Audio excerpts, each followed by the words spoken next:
What's up, guys? And this video is just basically going to be about Android in general, or should I say Android phones in general. um as the years go by, we all understand that Android it makes up majority of the smartphone market because there are just so many manufacturers that make Android phones. And the problem with that is not all of them are good.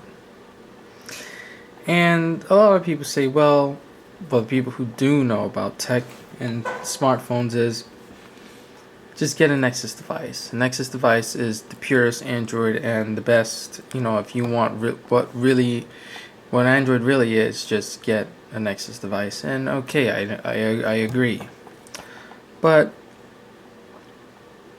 then again, some tells me, well, why shouldn't just Google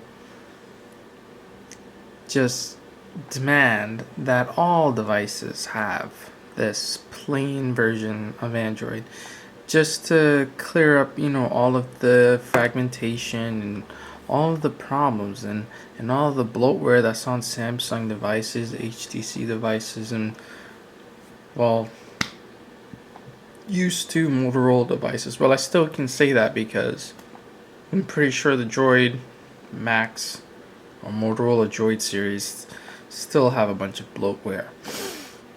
But my thing is, if you're a newcomer to Android, don't buy or settle for a Samsung device or an HTC device or an LG device. The reason being is because all of those are skinned. They're not pure, clean Android like an Nexus device.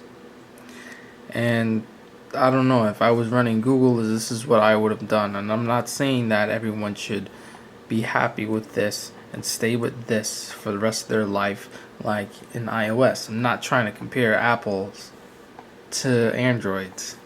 I'm not doing that. I'm just trying to help out the Android ecosystem because a lot of people don't know how to use Android Wear, Chromecast, Google Calendar, Gmail, Photos, keep all these native Google apps under one roof. They don't know how to integrate them together to work with them, and using Google Drive and Android Pay and Wallet and all those. A lot of people don't understand how to use those.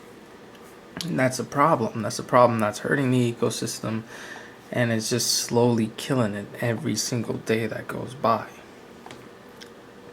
So, I feel if Google was to clear a lot of that up, and I understand with their commercials, they're,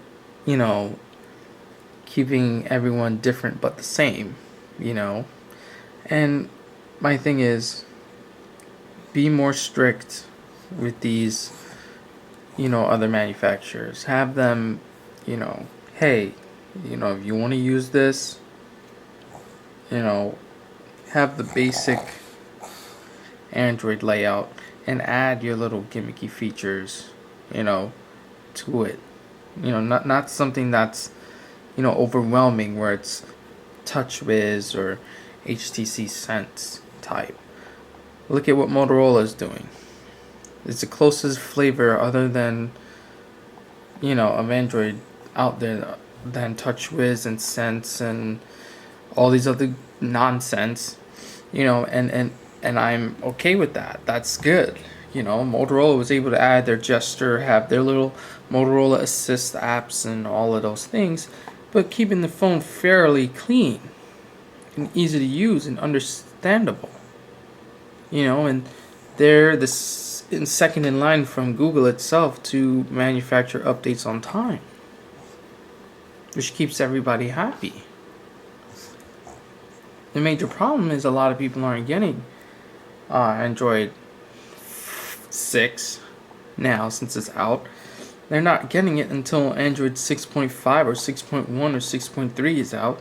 When 6.3 comes out on this device, all the old ones are just now getting it, and that's if they get it, if the carrier supports it, and if Samsung decides to updated as well. So, it's really sad because I have a Nexus 5 and I can promise you, or, that the Galaxy S4 doesn't even have Android 5.1. Doesn't even have, was not even getting Android 6 Marshmallow. And these devices are the same age. Now, not to stray off, Samsung did improve on their designs of their phones, and I'm actually happy for them, so we'll give them an applaud. But other than that, the software end of things is still trash. It's still garbage. The S6 and the S6 Plus Note, all of them still lag. No matter what you do, it will lag. The RAM management is bad.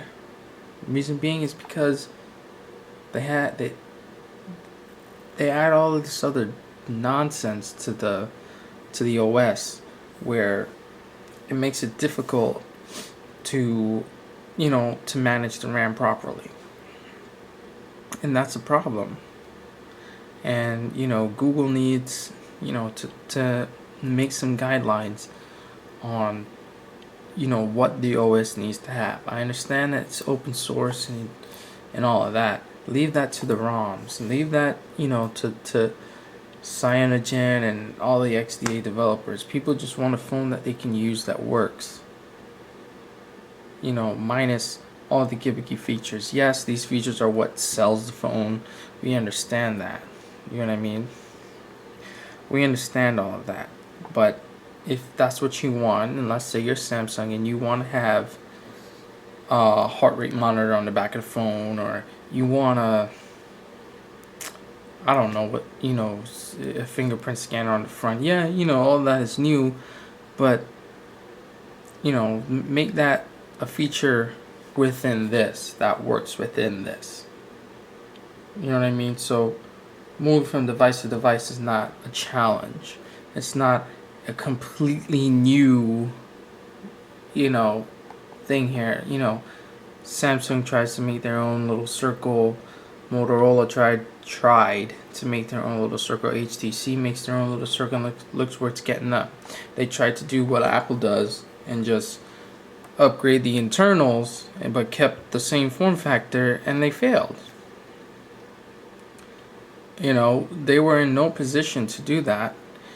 What they need to do is just keep that same phone and release it every 2 years. Or, not keep the same phone, but keep the same line of phones, the M series, and make one new phone every 2 years.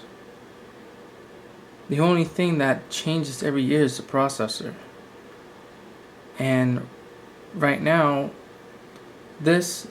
yes, it's an outdated processor. We have like Snapdragon 820s out and 810s and 808s, but I think this has an 802 in it, and it still runs smoothly. And this has Android 6.0 on it, and there is no problem with me using it. So is there really a need to have to upgrade to the next processor every single month or every single year? No. Everything comes down to the daily functions that we use our phone for. You want to go on Facebook, you want to go on Phone Arena, you just tap it and it takes you there. How much faster do you need that to be? Yes, we want things faster, but if I were to get a Moto X 2015 edition, and then hear that the Nexus 6P comes out later this month or this month, and yeah, the Nexus 6P, is probably going to be faster or whatever, and I go and I get that one, and I go on Phone Arena, it's going to take about the same time. Plus or minus a couple of seconds, plus or minus an ad that changes every single time that you go onto the website. So people out there who are trying to race to get the newest and greatest flagships, it's just not worth the time, and it's not worth the money. You're just going to be another puppet that goes out and buys the phone. You know what I mean?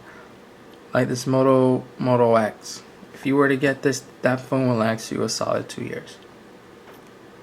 and then you update. I'm not trying to tell everybody what to do with their money, but it's just the notion of you just bought a phone and a new one's coming out.